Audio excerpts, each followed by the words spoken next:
आज का टॉपिक है why this over hyped anime it's so great, कि जो जुजुत्सु काइसन है वो इतना ओवर हाइप्ड होने के बावजूद भी इतना सही क्यों है। तो बेसिकली अब मैं जुजुत्सु काइसन की बात करूं तो ये बाहर कंट्रीज़ में बहुत अच्छे से अप्रिशिएट किया जाता है, बट जो इंडिया में लोगों को ये लगता है कि ये एनीमे ज़्यादा खास नहीं है, बस एक ओवर हाइप चीज़ है।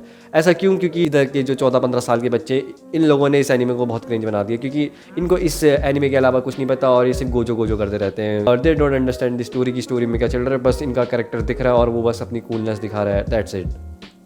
तो बेसिकली अगर मैं बताऊं तुम्हें कि कुछ 14-15 साल के बच्चे जो मैच्योर इनफ है कि इस वीडियो को समझ सकें कि जुजुत्सु काइसन सिर्फ गोजो के अलावा भी बहुत कुछ रखता है, तो हाँ, आप सही वीडियो में आए हो, क्योंकि this anime represent the good story telling. कि तुमने जो सीज़न 1 में देखा था और सीज़न 2 में बहुत अलग हो जाता है। तुमने जो सीज़न 1 में कैरेक्टर से प्यार करे थे, खैर स्पॉइलर नहीं दूंगा, बट जो सीज़न 2 में था वो सीज़न 1 से बहुत अलग था, क्योंकि जो इसका डायरेक्शन था, जो जैसे जुजुत्सु काइसन को सीज़न 1 में बताया जा रहा था वैसे सीज़न 2 में चेंज हो जाता है। और ये हर एनीमे रखता है, जैसे कि ईओटी हो गया। स्टार्टिंग के 3 सीज़न तो बहुत सही थे, बट चौथे सीज़न में अलग ही हो गया। मैं थैंक्स कहूँगा मापा को कि इन्होंने इस एनीमे को एनिमेट किया, क्योंकि मापा ऐसा एनिमेशन स्टूडियो है सिर्फ जो कि बहुत वियर्ड एनिमेस को एनिमेट करता है। For example the chainsaw man और ईओटी और अपना जुजुत्सु काइसन, वही।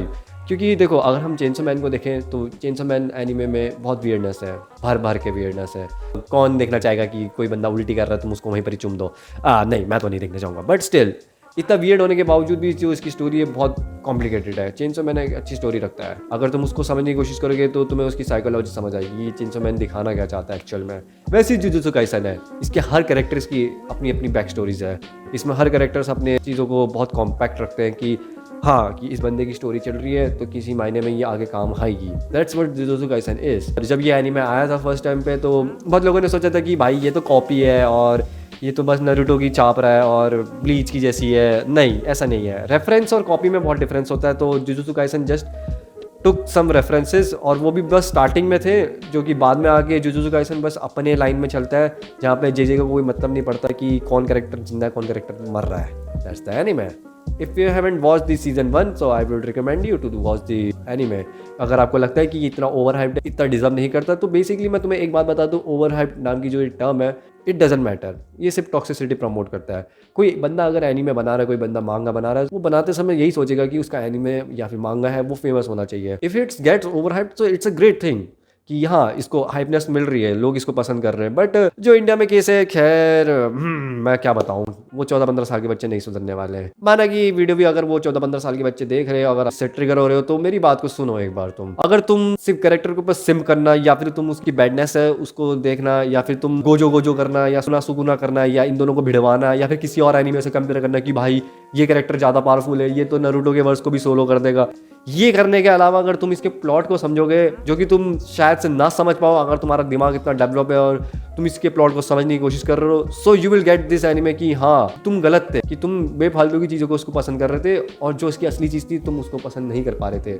माने कि थोड़ा कंफ्यूजिंग है, बट हाँ, you will get my words कि अगर तुम इसकी एक बार प्लॉट को वापस से समझोगे, इसके स्टोरी को समझोगे, इसके कैरेक्टर आर्क्स को समझोगे, so you would say that कि जे के बहुत सही एनीमे है। बट एक कैरेक्टर के ऊपर सिम करना और दूसरे एनीमे से इसको भिड़वाना, दूसरे वर्सेस से इसकी पावर कंपैरिजन करना, that doesn't makes any sense. मैं इस चीज़ को बहुत नफरत करता हूँ और वही चीज़ इस एनीमे को बहुत बेकार बनाती है in terms of fan base, not in the story और by the way animation. I would say that कि जे को फालतू का हेट मिलता है। इसकी जो फैन बेस है इनको सुधरना चाहिए मेरे वर्ड्स के हिसाब से। तो अगर ये सुधर गए तो अच्छी बात है। एंड इफ यू आर 14-15 साल का बच्चा, if mature enough to understand my words, तो please subscribe this channel and meet you in the next video. And thank you guys for the डोकी डोकी। मेक श्योर कि इसमें भी इतने व्यूज आ जाए। जाने से पहले अगर आपने यहाँ तक वीडियो देख दी है और अगर आप ट्रिगर नहीं हुए मेरी बातों से, मैं आपको एक चीज़ बताना चाहता हूँ। अब मैं एक नई सीरीज और चालू करूँगा। जैसे कि आपको पता है, इस चैनल में हम लोग ड्राइंग वीडियोस बनाते हैं, मांगा पैनल्स ड्रॉ करते हैं और कभी कभार एनीमे रिव्यू सेक्शंस बता देते हैं कि जहाँ पे हम किसी एनीमे को समझा रहे होते हैं या फिर कोई रिकमेंडेशन दे रहे होते हैं या फिर किसी गेम्स के बारे में बात कर रहे होते हैं।